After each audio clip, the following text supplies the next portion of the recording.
I didn't know why you came to me. If your intentions are good, why are you in this hood? But something led me to feel astray. There is more. Всем огромный привет! Сегодняшний ролик посвящен заморозке овощей на зиму. Буду это делать понемногу, по чуть-чуть. До ноября месяца у нас еще время есть. Главное найти место в морозильной камере. Как вы все знаете, у нас их две. На улице уже вообще почти забиты. Там фрукты в основном лежат и ягоды. А в доме у меня забито наполовину. С тем учетом, что сегодняшняя заморозка вся пойдет тоже туда. Итак, первым делом в заморозку пойдут помидоры. Да, у нас их очень много в этом году. И побольше я хотела порезать именно кружочками. На что их я использую? В основном использую на пиццу, всякие запеканки. Очень любим мясо по-королевски, как иногда его так называют, или под шубой, неважно. То есть мясо идет сначала мясо, далее лук, соус, сверху помидор и сыр. Очень вкусно получается, и готовлю я часто так. Также вместо мяса можно использовать рыбу. Режу помидоры вот такими кружочками, не делаю это сильно тонко, и выкладываю я их именно на пакет. Почему на него? Потому что на пищевую пленку выкладывала я в прошлый раз, и помидоры практически не отходили от нее, поэтому имейте в виду, лучше всего брать пакет, и потом без проблем все отходит. Все вот в таком виде я отправляю в морозильную камеру. После того, как все заморозится, я беру пакет. У меня вот такой с зип-застежкой, очень удобный, покупала на Wildberries. Они довольно-таки большие, надо будет купить еще поменьше. Выкладываем все помидоры туда, и все готово. Второе, то, к чему я приступила, это заливка, подлива, неважно, моя любимая. Я ее не один раз уже готовила. Для нее нам понадобится болгарский перец, помидоры, можно лук, можно все что угодно туда добавить. Я добавила еще чеснок, соль, перец, естественно, по вкусу. И все это пропускаем либо через мясорубку, либо в блендере измельчаем. Получается очень вкусно. Вот прям, очень. Добавляю такую заливку я, допустим, на пиццу вместо кетчупа или майонеза. Можно к макаронам сделать такую зажарку вкусную, то есть обжариваешь лук, морковь, эту заливку туда добавляешь, и получается прям очень вкусно, поэтому советую. После того, как все готово, разливаем по контейнерам либо в пакеты. Пакет, наверное, удобнее, потому что ты берешь столько, сколько тебе нужно. То есть с морозилки достаешь, и можно легко сломать своими руками и отправить, допустим, на сковородку. А с контейнеров это сделать, к сожалению, невозможно, только нужно сначала разморозить. Ну а повторно замораживать овощи нельзя. Я думаю, что все это знают. Поэтому берите контейнеры либо поменьше, либо уже используйте полностью. И вот так отправляем в морозильную камеру. Далее идут кабачки. Да, кабачки, наверное, одни из любимых овощей в нашей семье. Их мы любим. Вот сейчас в данный момент я режу кружочками. И вот также я их замораживаю. В пакете они не слипаются, поэтому можете насчет этого не переживать. Как я готовлю их? Я беру растительное масло, туда отправляю измельченный чеснок и жарю на таком масле вот эти вот колечки, как их Федя называет. Ну и отдельно готовлю какой-нибудь соус. Сейчас кабачки, конечно, мы уже переели, так скажем, потому что их очень много. Ну а зимой иногда прям очень хочется. А в магазинах продают, сами понимаете, абсолютно безвкусные. Далее кабачки режем либо кубиками, либо соломкой, неважно. И также отправляем в морозилку. Можно использовать для рагу, запеканок и так далее. Следующее, готовим зажарку для супа из моркови и лука. Это мега круто, удобно. Я не знаю, как раньше я без этого обходилась. Супчики я готовлю каждый день.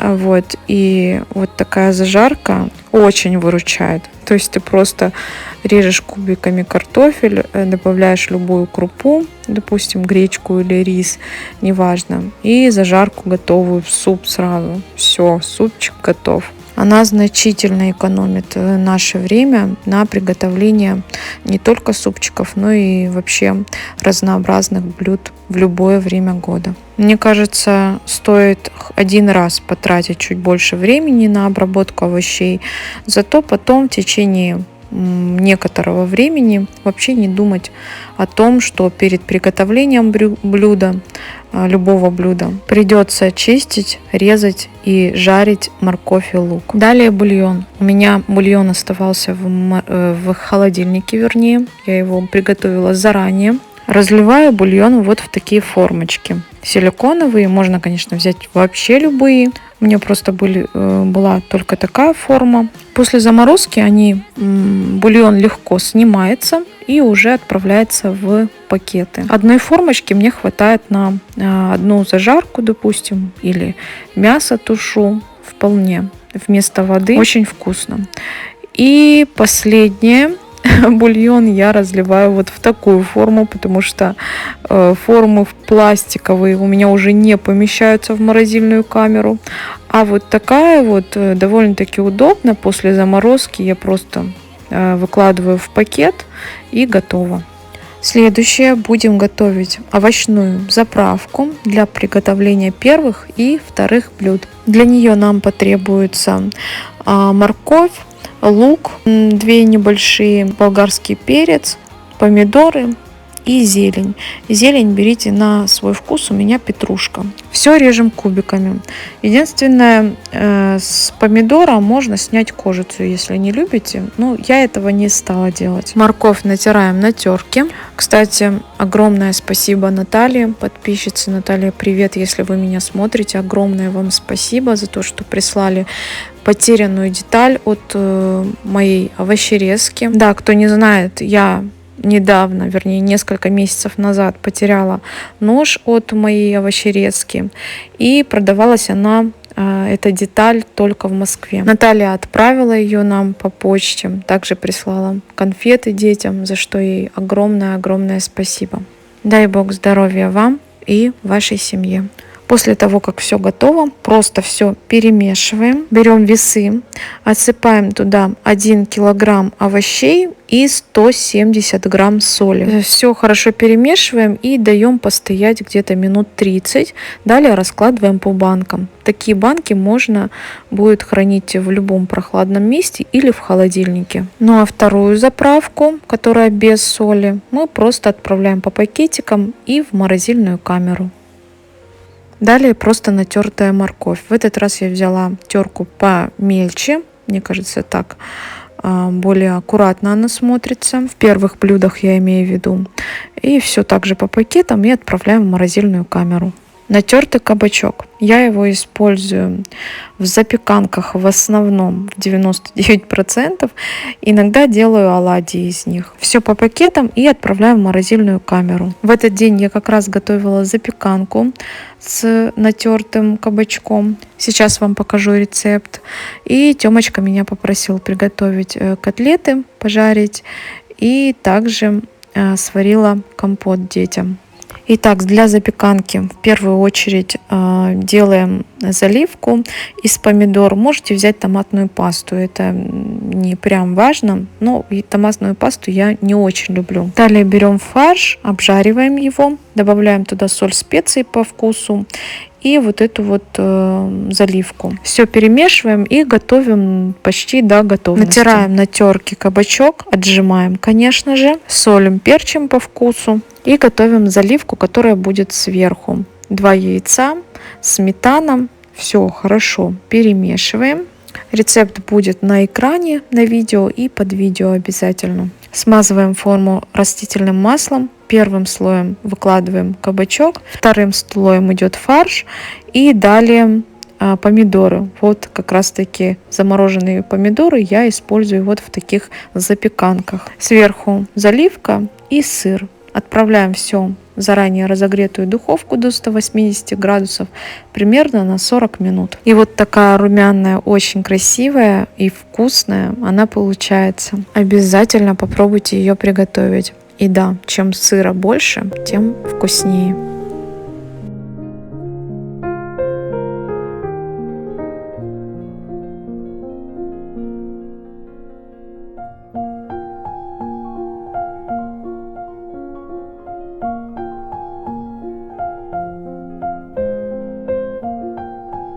Для заготовки на борщ нам нужна будет мужчина. Нам нужна будет свекла. Свекла у нас домашняя. Домашняя свекла у нас бомба. Нам нужно в смысле? Честь. Это точно свекла? Конечно. 1,5 килограмма это... Не, 1,5 грамм 800, наверное. Сейчас. Че? Я сказал 800 грамм, да? Вы прикиньте, я вообще что за чувак? Че, реально все? Еще одну, да? 1 грамм не хватает. Причем тут я угадал в точности до грамма. Ну, ты же у меня красавчик. Да, сегодня мы будем готовить еще заправку для борща именно в автоклаве. Да, про автоклав мы расскажем чуть попозже. К нам пришел новый автоклав. В чем плюс? В том, что он намного дешевле. Да. В первую очередь мы разогреваем растительное масло. Нам понадобится 80-100 мл. Режем кубиками лук, отправляем в нашу кастрюлю. Натираем морковь на терке, нам ее понадобится 500 грамм. Свекла 1,5 килограмма. После того, как лук и морковь немного поджарятся, отправляем в свеклу. Все перемешиваем. Соль 1 столовая ложка с горкой и сахарный песок 2 столовые ложки. Сахар обязательно, чтобы ваша заправка не была кислой. Так как туда идет также томатная паста 240 грамм и 1 литр воды. Все хорошо перемешиваем, и после того, как это все закипит, выключаем. В конце я добавила еще петрушку, но эту часть можно пропустить, это уже по вкусу. И разливаем все по банкам. Банки у меня 0,5, туда отправляем 2 горошка перца и половина лаврового листа. Сверху заливаем заправкой и закрываем крышкой. Крышкой нужно закрыть хорошо, плотно. В автоклав наливаем 1 литр воды, да, всего лишь 1 литр воды. Будет готовиться все это на пару. Выкладываем банки, у меня получилось 7 банок. Ставим автоклав на огонь, либо на индукцию, как в данном случае. После того, как на градуснике увидите 120 градусов, готовим всего лишь 20 минут. Так, друзья, ну что, вкусняшка уже наша приготовлена. Вот, что вам рассказать про эту чудную вещь? Это наш новый автоклав, народный. Вот это реально народный. Поэтому, знаете, когда мне говорят, вот, есть сейчас, знаете, какие-то навороченные, там, цифербла, там, все вау-вау показывают. Друзья, я вам так скажу, чем проще модель, тем она надежнее на самом деле.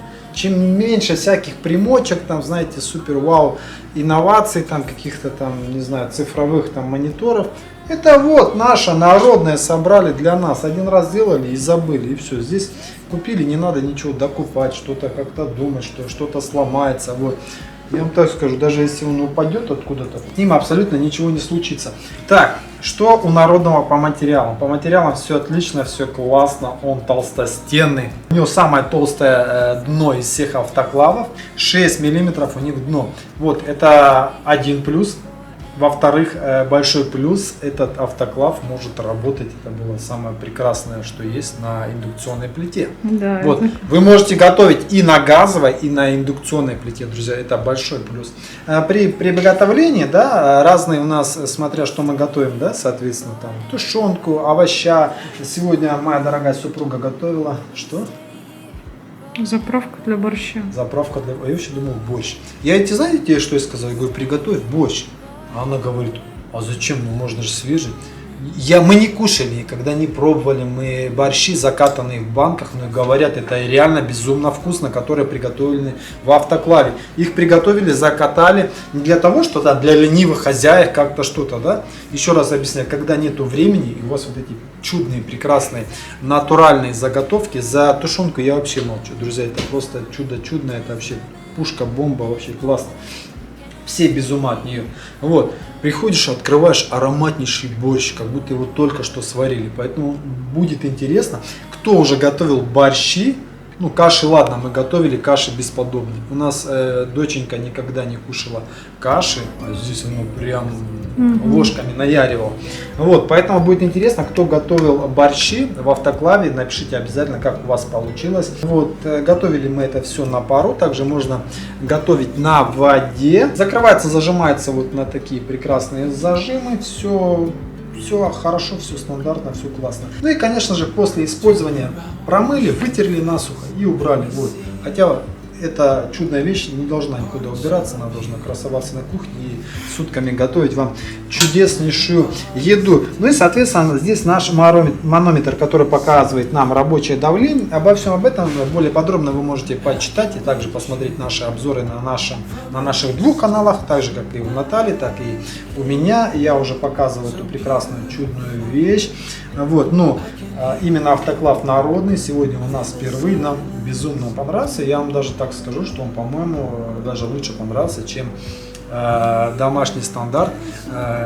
Предыдущий, да. Во-первых, это раз, мне кажется, он как-то быстрее готовит. Ну и во-вторых, конечно, ценовая политика. Это автоклав дешевле. Поначалу, если автоклав ассоциировался чисто с тушенкой, было понятие, то сейчас у нее планы просто наполеоновские. Честно, да, она просто хочет все в нем делать, вот абсолютно все.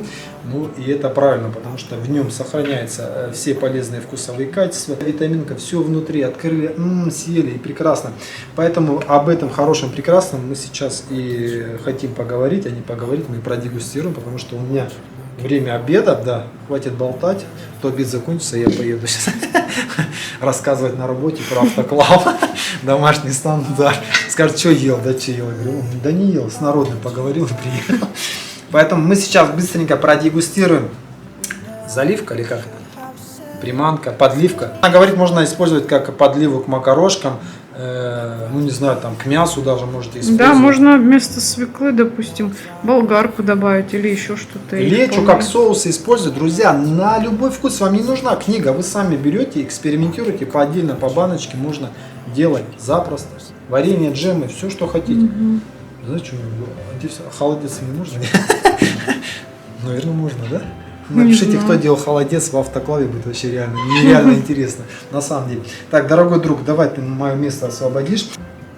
Друзья, я всегда предупреждаю сейчас, пожалуйста, детей уберите от камер, вот, своих смартфонов, телевизоров, планшетов, потому что реакция может быть неадекватной, вот как и в хорошем, так и не очень смысле. Просто вы... Оно как борщец уже сразу, да? А что это, прям есть можно?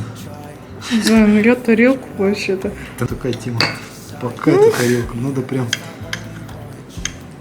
Блин, слюна прет, только не знаю, чего она прет. От запаха, походу. Так, смотрите. Не, ну что, прикольно. Вообще как супец выглядит. Да? Это же заправка. Это же, я-то как бы... Объясни чуть-чуть, наверное, зрителям, заправка это что? Это закинула? Ну, то есть закинул картошку, допустим. Это жарить не надо уже ничего Да, делать? не надо делать Это зажарку. чисто в супец кинул? Да. Прикольно. Ну все, я пробую. А хлеб есть? Тема спрашивает. Ну как? Тема. Да, ну вообще-то это не просто едят, это Подожди, борщ дробный. Это ты там своим зрителям расскажешь, что просто они... Это все в банке приготовлено, да, оно закручено, но такое ощущение, чтобы это вот только-только приготовилось. Приятно, на соль прям вообще все четенько. Я бы даже сказал, это даже реально как вот, не знаю, вот, соус есть, да, супчик, прям можно кушать запросто. С макаронами. К макарошкам классно подойдет. Единственное, страшное даже если сюда еще пару кусочков мяса кинуть, вообще было бы. Поэтому, друзья, готовьте с нашим уже, да, любимым, и пускай он будет вашим автоклавом народный, он не просто народный, потому что видно, да, от души, с любовью, я даже скажу по ГОСТу, все сделано. Не, реально вкусно. вкусно, я никогда не обманываю. Поэтому, друзья, все, я владение передаю далее супруге Наталье, она там уже вам все расскажет, покажет, что как, а сейчас я буду трапезничать, потому что сейчас мяско и все дела. Все, вам тоже приятного аппетита, ешьте, пейте, друзья, будьте здоровы, вот, ну и не забывайте ко мне тоже заглядывать, я погнал. Ну и давайте посмотрим, что же у меня получилось в заморозку. Повторяю, это только часть первая. Буду еще готовить обязательно. Итак, первое, это вот про эти контейнеры с бульоном я вам говорила. У меня уже нет места для них, поэтому я использовала силиконовую форму. Далее идет заливка. Это помидоры болгарка со специями. Вот, очень вкусно. Единственное, мне надо будет все подписать. Да. Далее натертая морковь. У меня получилось 2 таких больших упаковки. Но это на зиму мало, конечно. Еще буду натирать. Но больше всего буду заготавливать именно зажарку. Да, это намного удобнее. И экономия времени, конечно же. Заливка в пакете. Вот посмотрите, какая она тонкая получилась. Поэтому, говорю же, лучше всего замораживать именно в пакете. И овощная нарезка. Получилось у меня 2 пакетика. А овощную нарезку соленую в банках я уже убрала в холодильник. Кабачки. Вот посмотрите, о чем же я вам говорила. Они не слипаются, очень удобно. То есть открыл zip-пакет и высыпал столько, сколько вам нужно. Помидоры у меня 3 пакета, но это также мало, их я использую прям много, поэтому будут еще обязательно. Бульон, вот сколько у меня получилось, его у меня вообще много, уже там половина морозилки заняла. Ну и самый мой восторг, это, конечно же, заправка для борща. Я в восторге. Вкус, 1 баночку мы уже съели, так скажем. Вот, обязательно вместе с вами будем готовить борщ и покажу, какой насыщенный и вкусный он получается. Ну и давайте посмотрим, что у нас в морозильной камере. Вот так все разместилось. Я специально выкладываю все застежкой вперед, чтобы было удобно брать и не лазить никуда, не доставать эти все упаковки. Ну а так место в морозильной камере еще есть, поэтому еще 2-3 таких подхода, ну, думаю, хватит. И на этом я буду заканчивать свое видео. Огромное спасибо, что вы посмотрели его до конца. Напишите, какую заморозку делаете вы, ваши советы, лайфхаки. Очень интересно будет почитать. Всем пока-пока.